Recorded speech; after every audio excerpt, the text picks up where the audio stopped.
welcome back to the Law of Attraction Secrets podcast. I'm your host, Natasha Graziano, and today in the studio, we have an absolute hero. This guy is known as one of the wealthiest salespeople in the world. He is super advanced when it comes to sales training. 7th is actually been ranked the top B2C sales company in the US.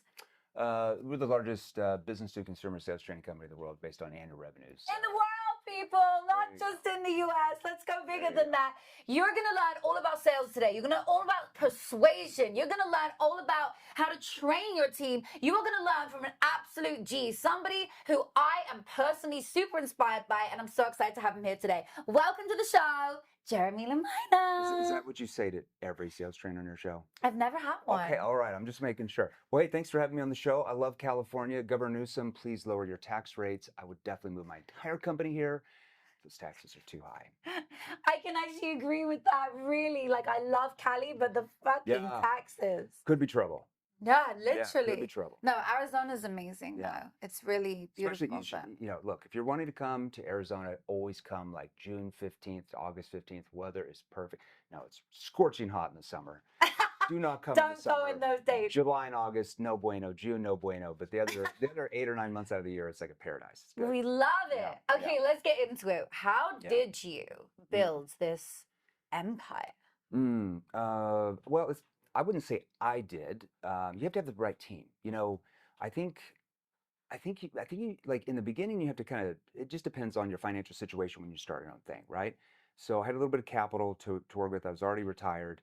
And you were already retired? Yeah. I had an 18-year sales career, retired back in 2018, 2019. And if I'm right, you were doing 7 figures a year as a sales rep. Yeah.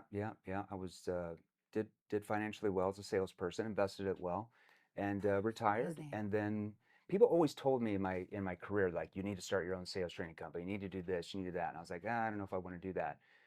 But then I just started seeing like ads on like social media of like other sales trainers, and I'm like, if I sold the way that guy says to sell, I would have made like 95% less in my sales career. Like, that is horrible.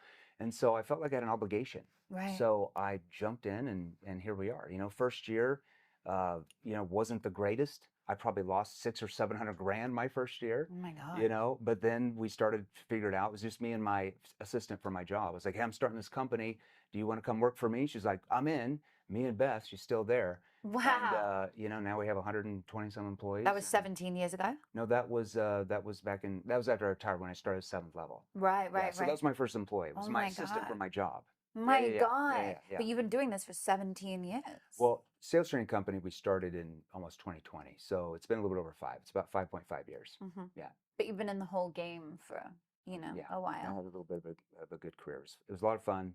And I'm just having way more fun now. It's fun. But it's like, you got to build it piece by piece, because you got to take what like you're really strong in. And sometimes that first year, you got to do a lot of things. You got to wear a lot of different hats. Mm-hmm. But as you generate more cash, you've got to be able to bring in people that are really, really good at things you suck at, right? I can agree with that. I was the CEO of the company. Did I really have the skill sets to be a CEO? I could if that was my thing, but I wasn't passionate about that. Like, I'm passionate about training, obviously, selling, recruiting, those type of things, right? Getting people to move, persuade. But we brought in a good CEO. We started, hey, we need somebody to operate the business, COO. Right. We've got a VP of this, marketing, and all of a sudden things started coming together, and we're just having a little bit of fun, trying to get better every day. I love that. I always say that. I say, just go for being 1% better every single day. Don't try and go to 100%. Don't try and be Jermey Lee Minor today. Like, that's not going to happen for some of you. You need to go 1% every single day. Just get better, do better, get better, be better every single day. You are who you put in here. Mm-hmm. Sigmund Freud said it best. So I went to school to become a psychologist. So Did you? Oh yeah, that's a whole nother life. But it's very useful into what you do today because of the language. It's how I had an advantage when I got into sales. So I got into sales, like I got married. I'm divorced now, but I got married. I was 21, had a kid on the way. My beautiful daughter Cam is 24 now, and I had to get a job. Straight commission. And so it was door-to-door sales, selling alarms. And so when I got on the door, most door-to-door salespeople, like when a door gets slammed in their face, they're like not interested. They're like, "Oh man, this neighborhood sucks," or like, they get pissed off at the person, right? But I'm thinking in my mind, because I studied, I specialize in like neuropsychology, which is the study of your brain I and know how all about it. I love how your brain this. works in conjunction with your Mm-hmm. nervous system. Mm-hmm. So you've heard of like fight or flight, right? Absolutely. I Everybody mean, does. So like, yeah. literally what I So see. if somebody like slams a door or hangs the phone Mm-hmm. down on you, that's them going into flight. So you're triggering that reaction based off what you're saying or how your tone is coming across, or it could be your body language in person that's triggering their nervous system to react that way. So when I would have that happen to me when I first started in sales, because I didn't know what I was doing, I started looking at it differently, like, oh, well, what did I say? Or like, how did my tone sound here? Like, how was I standing that triggered them to feel unsafe and slam the door on me? And so I'm like reverse engineering, like, how do I prevent that from happening? And it gave me an advantage in sales for sure. I love It's that. good. Let's get into Yeah, yeah, that yeah. a bit because Yeah. look, persuasion is everything. Yeah. So, are you really good at cold calling? Are you good at the warm calls? Like, where's your expertise? Because language is everything. Like, Yeah. when someone picks up the phone, within 3 seconds, the person is going to decide whether they trust, like, and know you, or whether they give a fuck, or they're going to hang up the phone. Do you know why? That's No, true. I Do you know don't, why? but tell You know me what's why. going on in their brain. Mhm. So your brain, the way God wired us, we'll find out one day, is you have a survival part of your brain. A lot of scientists call it like the reptilian part of your brain back Yeah. here, okay? So that part of your brain doesn't recognize words. Mhm. It recognizes patterns and it recognizes tonality, Mhm. okay? So if you ever get like a telemarketing call, Mhm. right? And they're like, "Hi, my name is, I'm with Mhm. XYZ company." Well, your brain is going to recognize it sounds like a salesperson. Mhm. Notice they say sounds like. Mm. The survival part of the brain is not interpreting the words yet. That goes up to your Right. midbrain, and then your neocortex says, "Oh, here's what the words mean. Salesperson, like not interested." And that can happen in like 5-6 seconds. So what happens is your brain hears that sound. So like if you're walking across the street, okay, to the grocery store, and you hear a woman scream like, "Ah," what's your first thing you do? You're like, this. That's your survival brain saying like, Right. "Am I safe?" Yes, yes, yes. Because you heard the voice. That tone sounds like danger. Yeah, Survival part of your brain is to keep you alive, right? I So get you're it. reacting. You didn't even hear what she said. Then that Right. goes to your midbrain. Your neocortex says, "Oh, she's just telling her son to be safe walking across the street. I'm good." But see, that's a triggered reaction. Your nervous system was triggered based on her tone. Mhm. So if I can reverse engineer that, it doesn't matter. Like companies, salespeople come to us for cold calling, booked appointments, outbound. It doesn't really matter. Like in my 18-year career, I sold in 4 different industries: 2 business to consumer, 2 business to business. So, it's just really, it's like working with human behavior. It doesn't matter what it is. So like when you had Joe on here, which is one of our coaches, Yeah. is a client of ours. He came to us. I think he sold like commercial insurance to trucking companies or whatever, But then he can switch a job and go sell like cars, or he could go sell, SaaS to Because he can use companies the training. because he uses the principles that we teach him in the Right. psychology, and we train salespeople how to recognize patterns in the prospect's tonality, body language, all that stuff. Okay, let's go into it. Yeah. Somebody right now is just, they want to know how to sell. They want to be the best salesperson ever. In fact, everybody listening, if you have a product or a service, you should be the best salesperson. Well, sales is everything. Like Everything. It doesn't even matter if you're a salesperson. Like everyone in the world, what's the number one thing that you have to learn if you want to make impact, if you want to get your way, if you want to do anything? Because everybody's out persuading, convincing, trying to move others all the time, right? Like if you're an employee who's trying to get your boss to give you a pay raise, what are you doing? You're trying to persuade, you're trying to influence, you're trying to move them. If you're a boss or an entrepreneur, business owner, and you're trying to get your team to catch the vision of where you want to go, what are you doing? You're trying to persuade, influence. If you're a politician trying to get people to vote for you, you're trying to persuade, influence. Like an attorney trying to get, a teacher trying to get your kids home. Like everything is persuasion. It doesn't matter if you get paid for it. So this thing called communication is the number one thing you have to master if you want to get ahead of your life. Like think about anybody, like Elon Musk, for example. Was he the only person that had the concept of the electric car?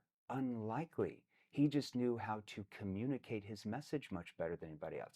Jeffrey Bezos, was he the only person that had the concept of Amazon? Unlikely. He just knew how to communicate his message better. So it all comes down to communication. Okay, let's really dive into that. Give me the top 3 tips on how someone can be more persuasive in a conversation. The first thing is, I'm going to go back to Sigmund Freud.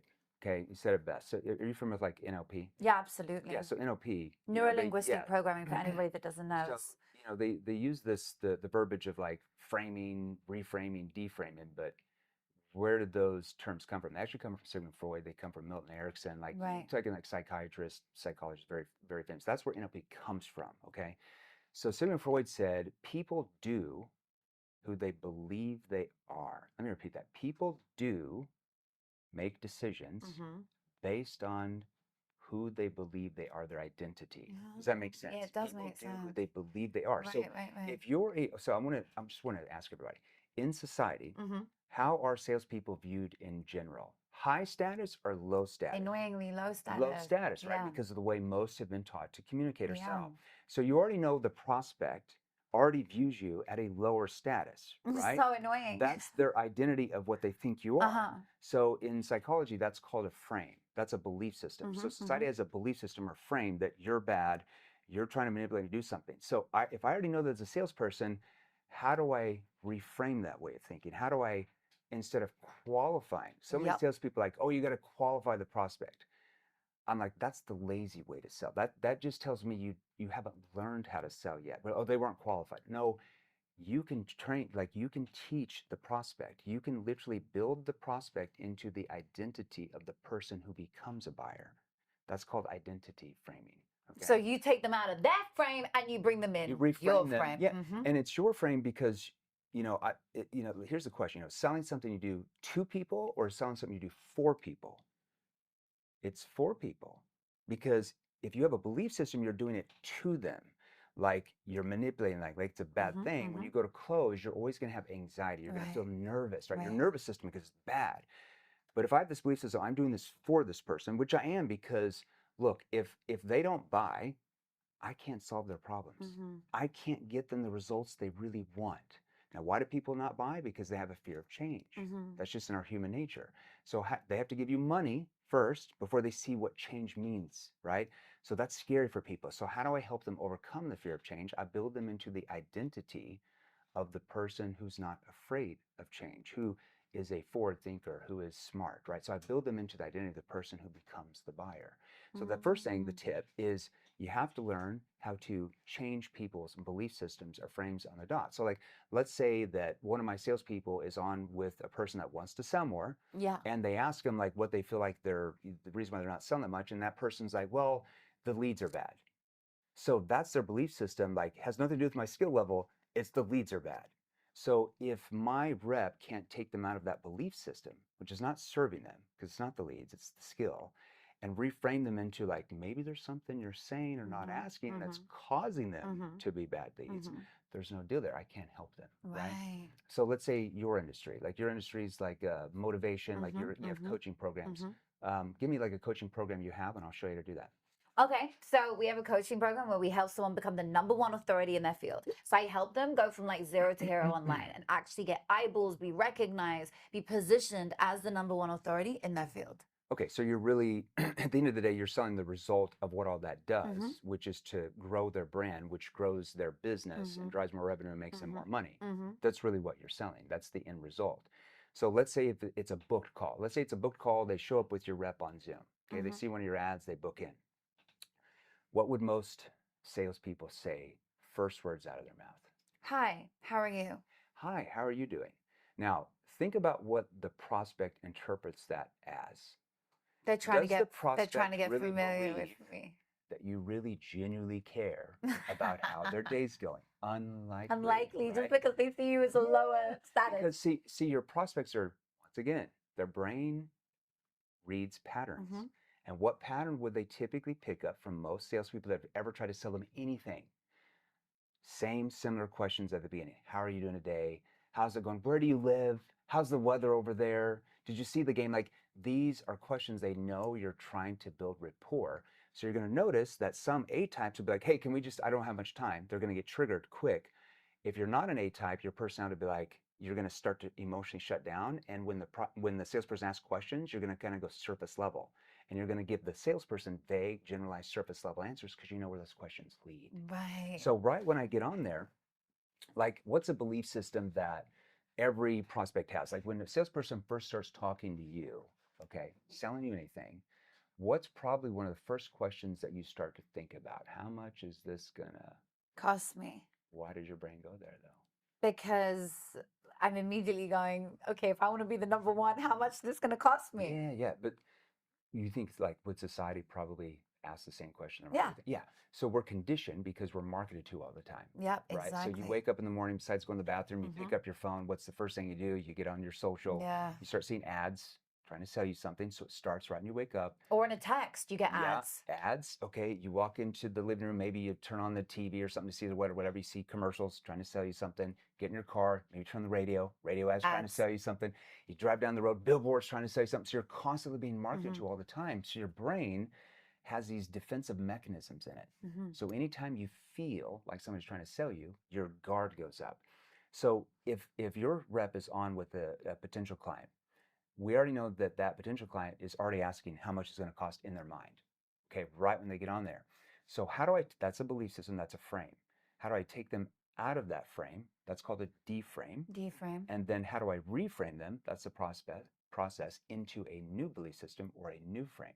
So how do I take them out of price or cost-based thinking and reframe them into results-based thinking? So let me give you an example for industry, okay? Okay, so you get on there. Now, did they fill out an application? Would they know anything about them before they get on? Yeah, they'd fill out an app, Okay, which would basically say how many employees they have, how much they spent on personal development before. And I would never take their word for anything they wrote down because it's usually not going to be true. It's usually going to be the surface. Yeah. I mean, you got to remember, it's always the surface. Maybe a laydown's going to tell you the truth, but how many times have you filled something out and maybe you didn't tell everything about you because you're a little bit guarded? You're like, why did they need to know this? So you always got to find out. You got to dig deeper, right? So let's say I get on there. I'm looking down. Okay. So I got your Natasha. Hey, welcome to the call. I got your app here. So looks like you booked on the calendar about maybe, hey, getting some help with really growing your brand so you can scale your company, right? You're gonna go right. Yeah. So even that first little question I asked, looks like you booked on the calendar about, hey, looking at maybe ways to grow your brand so you can scale your company, right? What am I doing? I'm starting to reframe them, like to reframe you are them looking out for of price it. or cost-based thinking to what's the end result of what you do. Build the brand to scale your business. That's so interesting because when I go on stage, my opening thing, and I'm known for like my massive opens, like big speeches, I go out there and I ask them instantly, who here wants to? Instantly, like, who's ready to make a bigger impact? Who's ready to do? I get everybody standing up, jumping, like in it, deciding. And then nobody leaves. My retention rate with the speech is fucking high. Do you know why? Because what I'm you're doing is what's amazing. called, I love that. I am. I love your mindset. I love your mindset. You're using what's called a pattern interrupt. So you're interrupting the pattern. So typically it's the same thing. What would people in an audience be used to most speakers doing right when they come out on stage? Hey, how's it going? How's the town? I love it here. And so they just tune out because they recognize the pattern. So what you're doing there, going right into a question, stimulates their brain. It triggers curiosity and it triggers the mystery of like, why is she asking me that with some people? So anytime you trigger curiosity, you trigger another human being to have like you're kind of a mystery. It's so engaging. It's like the novel, like the mystery novel you want to read. It like it's a little girl, like a romance novel. It's like triggering it, or like the show, your favorite. Like, oh my gosh, like what's going to happen? You know, it's the same thing. They're interrupting your pattern. So like when I go out on stage, I do it a little bit differently. Now I have a lot of different pattern reps. I might come out on stage. I do this one a lot. This is the silent pattern interrupt. And I'll walk out on the stage, and let's say there's 5,000 people out there, and I'll just go to the end of the stage, and I'll just stand there. Oh, wow, the silence one. And I'll look. Oh my God, that's so good. Sometimes I'll do that for 30 seconds. Really? And you know, you're so comfortable in that silence. Like, it's your physiology. Because it's how you carry yourself, right? That's going to determine that, your physiology. So like you'll notice like people start putting down their phones. They're like, what's going on? Like you can see the tension. So the silence triggers tension, internal tension. Wow. That's Nobody good. leaves, and they're like, shit, you know. And so then I'll What's he walk gonna out. do? Then I'll walk out. I'm still silent, haven't said a word. I walk off the stage into the audience. I have a microphone in my hand, and I might come out and say, "What do you sell?" And they're like, "Insurance." Wow, I've Why never seen that. Why should I go with you? And in their face, and people are like, you should go with me because and just like bam, right in your face. Now that's one pattern. Now I might at another place, because I'm not going to do the same thing all the time, in case they've seen me before. I might go out and I might be silent for 5 or 10 seconds, walk out into the crowd, and then I just start in. And I might be like, it was December 5th, 2010. I was walking down and I go right in the date and the start of a story triggers like shit, curiosity. See, so I'm always interrupting patterns. And I might do that, you know, I'm always interrupting patterns the entire sales call or the entire sales conversation, or if I'm speaking to an audience. Like if I see, like, because you can get, once you get on this, because I'm only on stage, like I'll be on the stage maybe 40% of the time. There's 60, like I'm in the audience. Just keeps them, it keeps them on their toes because they don't know if you're gonna like come up with them and like talk to them. So they're just like frozen, like they're talking, right? If you stay on stage the whole time, sometimes they can try to tune out, you know? So like if I notice like a group here way over to my left, right? Let's say there's an audience of 1,000. I notice a group way on the left. I notice they're not engaged. Well, what am I going to do? You know, I might ask a question to the audience. I'm like, all right, I see you guys over there. What's going on? Now, you didn't raise your hand. Is that really happening to you guys? And I'll like come over there like, no, like this. You know? break So the pattern. I'm always breaking the pattern.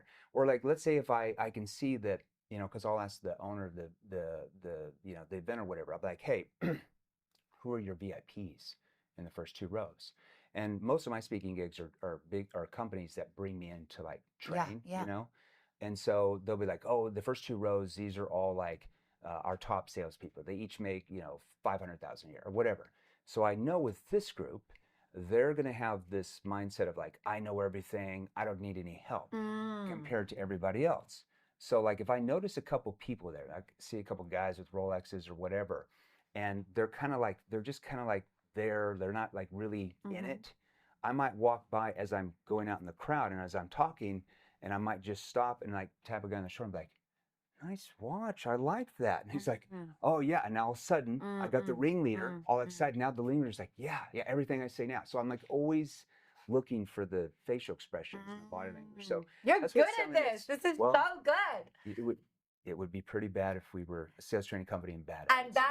So that's why you're the best. I get it. Okay, so if somebody picks up the phone, we're avoiding doing the how are you, how's the weather, did you watch the game? We're breaking the pattern and we're taking them out of their frame and hopefully into yours. Constantly always doing that. Yeah, well, it's to help them. Remember, I'm not doing this to them. I'm doing this for them. Like if you ever, so like Tony Robbins example. So like, have you ever seen that that one thing they have, you know, he does the interventions where people might stand up and like, hey, I want to commit suicide. Yeah. You ever seen the guy, the guy where he did it on the guy with the red shoes? He's like, is it because your fucking shoes? Oh yeah. This is on I'm Not Your Guru. I want you to think about this. So I want you to think. So Tony's thinking like, how do I help this guy get out of this belief system frame on why he wants to end his life?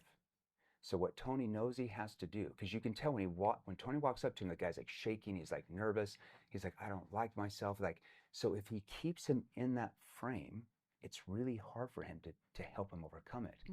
So notice what he did. Tony's brilliant at this because he can take, none of this is scripted. He just goes out there and like he sees what he sees and he makes do with it.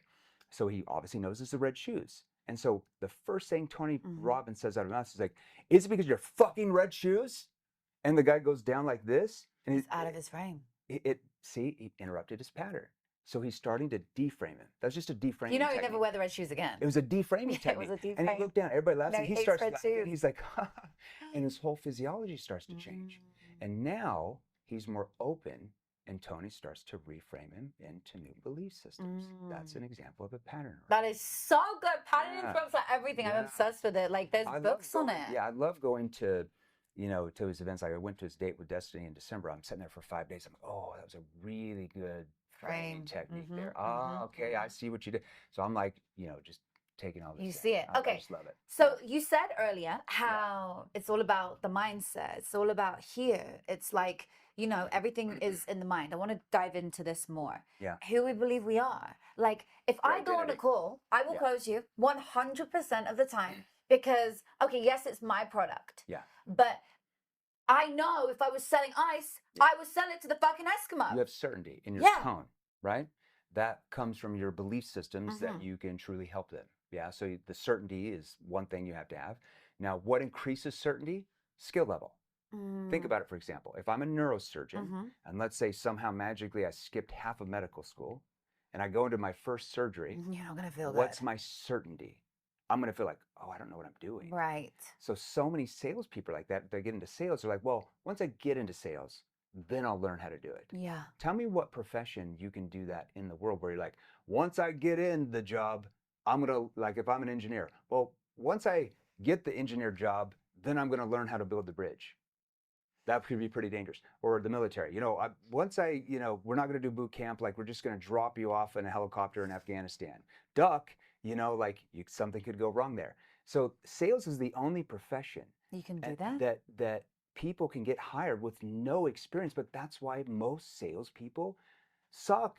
Like, they literally like have this attitude like, oh, I can, like, it's the only, like, what other profession do you not learn how to do it before you start doing it? Now, it doesn't mean that once you get on the job, you get much better at it. But like, if you're a police officer, you kind of have to go through academy for a while before you go out on the street, right? Any profession, there's no other profession where you're just like, yeah, I'm going to get hired and I'll figure it out, right? But that's why salespeople have the highest attrition rate out of any industry, because they go in with zero skill level, thinking and hoping and praying they're going to figure it out, which hurts the business, because now, you know, if they're giving them leads or whatever, they're just blowing through leads. So, you know, you want to learn some of the stuff even before you get into sales. So when you start, you actually succeed. 100%. Hey, crazy idea, you know? Yeah. Maybe the boss is like, wow, this new person's really good.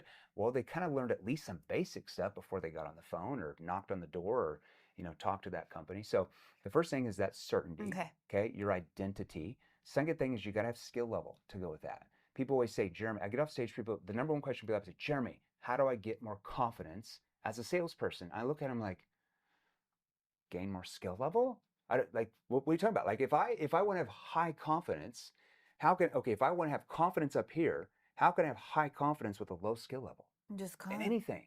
Because if you have a high skill level, typically that gives you confidence because you know what you're doing, right? Your skill level, speaking, you've obviously, you've been trained how to do it, right? You weren't just born out of your mother's womb with like, I am like the perfect speaker. You might have been born charismatic, right?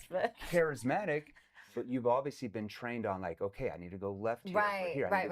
I've studied my craft. Like, people are born with an ability.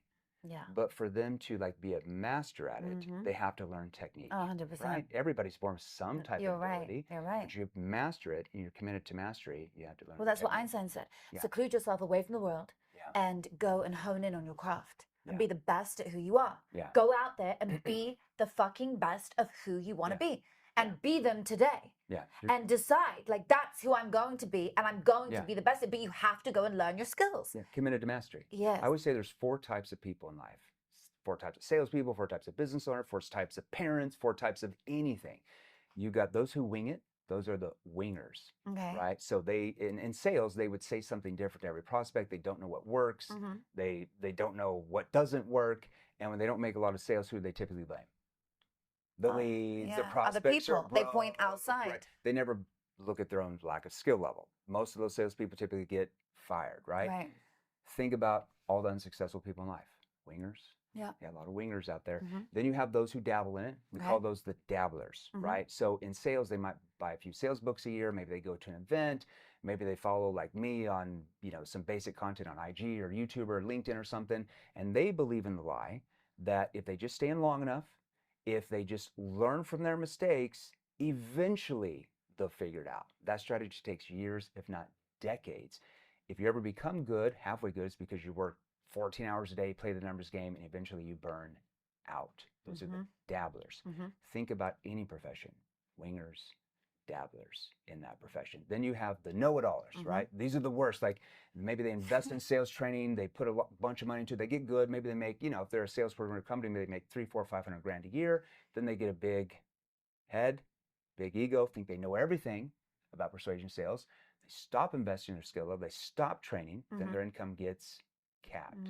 Then you have those who are committed to mastery, right? So think about that. Those who are committed to mastery, they're always investing in their skill level. They know that training is not something you did in the past. Training is something you do every day if you want to be really good at it, right?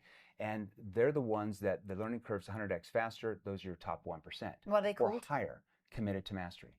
That's your group that committed to mastery. Out of those four, which one are you? Well, I mean, that's up to the world to decide. But most people I'm definitely committed to mastery. People would say I would be committed to mastery. Yeah, right? me too. We wouldn't be here. Yeah. So think about any profession in life. Okay, like the NBA. Somebody that makes the NBA, with it, like Kobe Bryant, LeBron James, were they a winger, dabbler, know-it-all, committed to mastery? Committed to mastery, yeah. 1,000,000%. Best neurosurgeon in the world. Committed to mastery. Know-it-all, committed to mastery. Did you name these things yourself? I did. Oh, they're quite cool. I came up with these frames. Are you writing a book? I've already written some books, yeah. Oh, great. We have a Barnes & Noble bestseller called The New Model of Selling to an Unsellable Generation. Love this. I'm going to put the links below because I feel like everyone's going to want copies of all your books. Yes, well, books are great. And I love books. Books are kind of like an overview into what is possible. You know what I mean? Like, I love books. Tell me any profession where you can master it by reading books. Well, medical, you can learn a lot from books. You can learn a lot. But then you've got to it though. Well, you got to go practice it. Yeah, you got to go do it. You got to go do it. That's why they have cadavers, right? That's why they have to work on it. That's why they have medical residency where you have to be there 2 or 3 years to work on it. Because that's how you master it. Books are like an overview because I'll give you an example of this. If I said, what's your favorite song that if I said, sing me this song, you know it word for word, like you sing this song all the time. What's your favorite song? Hey.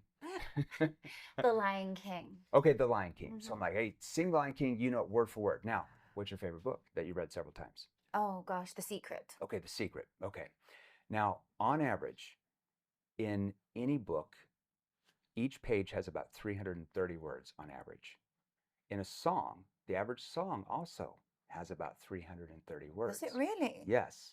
So you can memorize the song. Tell me one page of that book, word for word. I couldn't. But why? It has the same amount of words as a song. Because the melody is sticking in my head. But because your brain can retain melody and tonality.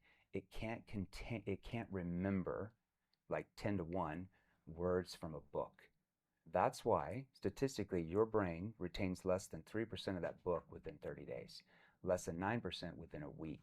Because your brain cannot, that's why you can't master stuff. That's why I have to read it multiple times. Yeah, and it's like you got to hear it. Yeah. You have video training. Well, I listen to it. You have to have video training. Yeah, people like audiobooks. Yeah, and audiobooks are good too. The problem with audiobooks is like you have to read the book. You have to, I mean, you get up there to the thing, you have to read it, blah, blah, blah. So you can't like emphasize like, okay, when you say this here, you got to pause and then talk a little bit fast. Like you can't.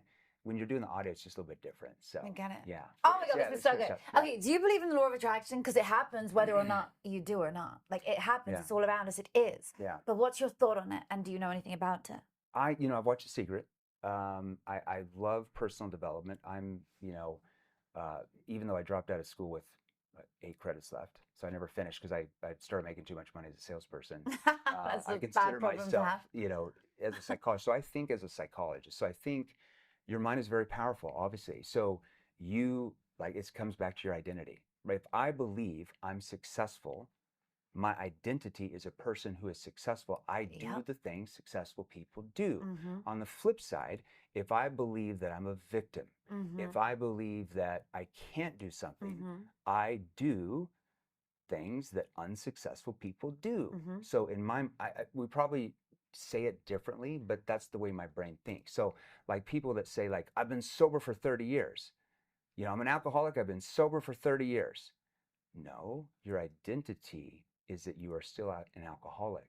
So you more than likely will relapse because you still believe in your identity as an alcoholic. Right. Because you say that. Right. But if I say, I just don't drink because I don't like to drink, that's now my new identity. So people do who they believe they are. It comes back to that. You're always going to make decisions based on who you believe you are as a person. I say similar quote. I say you don't attract what you want, you attract what you are. Yeah. It's the same with relationships. Like people want a relationship with somebody who is this incredible being, and I'm like, bitch, who are you being? You attract what you are. You don't attract what you want. You want a wealthy man. You want a really successful guy. You want a loving, kind, nurturing man. What are you being? What are you doing? Yeah. Like literally, you attract what you are. That's why I only attract the best. Yeah. I could see that. Yeah. Because no, I'm super. I work on myself. Yeah. And if I'm bad in an area, I want to be better. You're committed to mastery. Yeah. And okay, we're So not perfect. You can be committed to mastery in sales, persuasion, business, relationships. Think about the best. Think about let's say your friend that has the best relationship ever. They probably are committed to that relationship, so they learn how to be better at the relationship. So true. You know, or like so true. the person that's really committed to their religion or their spirituality. They're more committed to mastering that, and so that's why they're really good at that. You're right. You know? That's all you have to do. If you want to be great at something, commit to mastering. Well, your energy goes where your attention is. Yeah, 100%. Literally flows there. Like if you spend time on something you love, you can see it. And when you have chaos in your life, it's because you don't put attention there. Yeah. Like when I see, okay, that's crazy. So I just moved house and I'm like, why is there 1 million boxes outside in this one area? And why is the garden just still crazy? Because I'm not putting my attention there. So I'm focusing on everything else. So I paused and I was like, okay, I'm going to go and deal with my garden and I'm going to make it really nice and I'm going to grow peaches. And oranges. There you go.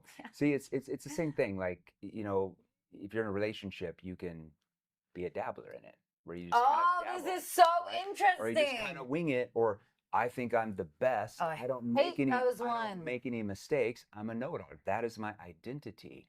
And so your whole life, everything that happens to you is because of your decisions. Your decisions come from who you believe you are. Right. Your identity. Right. That's so. Do I believe in secret? Yes. I'd probably say it maybe differently than what you do. Oh, this is crazy. So interesting. I love that. Okay, somebody wants to be a multimillionaire today. You know, you sit here now and you've built this unbelievable empire with the people. You say, you know, it was a team. It took a village. But you are who you are. You've created a whatever number that is business, big empire. Sure. How does somebody, what's their morning ritual? What should that look like? As in, if they want to be like you, how did they get there?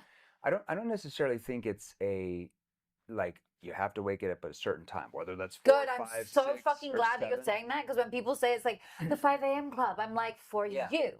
Yeah, I think Not it's just. for I think it's just. I think it doesn't matter like what time you wake up at or whatever. Like I've seen, you know, I'm friends with like 2 billionaires, and they have completely different schedules, but yet they're still billionaires. But what I do see is I recognize patterns. So patterns I see in very, very successful people and friends that I hang out with is that they have routines and they stick to the routines. Okay. So let's say if you wake up at like, I'm a 5 a.m.er, that's why it works, because that's your routine. So you wake up at 5, like I'm a 5 a.m.er because I like want to go to the gym before I go into work. But I love the fact that you don't feel like, because I wake up at 5, you must. That's like not how you're successful. Like I have friends that wake up at 9 or 10 in the morning that are really successful. Really? But they have a routine. Yeah, they have a routine. So they might work later, or maybe they do something different. They're more creative. So they don't have to work as many hours. So I think just having a routine, almost like a factory. And it's like Kobe Bryant. I mean, look at Kobe Bryant's life. Like, he was very structured. So even after they lost a game, what's he out there doing? He's like, I have to shoot 100 free throws or whatever after every game, win or loss. And he just stuck to the freaking routine. Okay.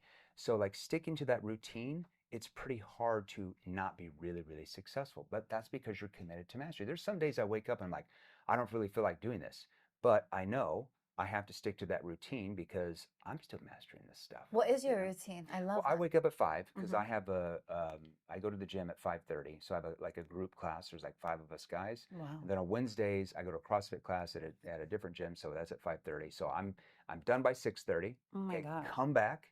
I get ready. Okay. So I'm ready by like, let's say 7:15 or something. Then I drive over to my ex-wife's house to see my little daughter. So we like hang out for like 30 minutes before she goes to school, or eat breakfast or whatever. That is so sweet. Yeah. And we live 8 minutes apart. So I'm like, you got to be close to my little girl. And then I'll go in the office probably around 8:15. And, depending on what's on my calendar, like there's some training calls that I do on like Mondays and Tuesdays. Then other days I'm doing more content, podcasts, stuff like that. Just, speaking engagements. It just depends. And that's there's It's just based on my calendar, but usually I'm out of there by 5. Some days I'll leave by 4. Some days I'll be like, you know what, I've got to stay here, or I've got, I've got my senior vice president I had to meet with last night here in Hollywood. He's based out of Australia. Okay, so he does a lot of the events with me, our internal events where he's like the MC, and we do a lot of pre-framing stuff at events. So we had to go over an event we have, like how we're going to frame and everything. So I was meeting him at 8 o'clock at night. So sometimes that's what it is, but it's structured and it's sticking to the calendar, and it's saying a lot of no's when other people come with you to opportunities. Like I have horse blinders on. Like we have 1,000 people a day, 1,000 companies a day that want to say, hey, can you guys, help us with consulting on how to build a brand? Well, that's not our mojo. Yeah. So I'm not going to go out of my lane. Like I would recommend this person or that person, or maybe you for something like that, but I'm not just going to have money taken from somebody that we are not the best in the world at. Wow, that is such a gem. Yeah, that's your amazing. Brand. It affects your brand. Yeah, for sure. Like, and it confuses the marketplace. Like I see so many people, in the training industry or whatever it is, like high ticket industry or whatever you want to call it.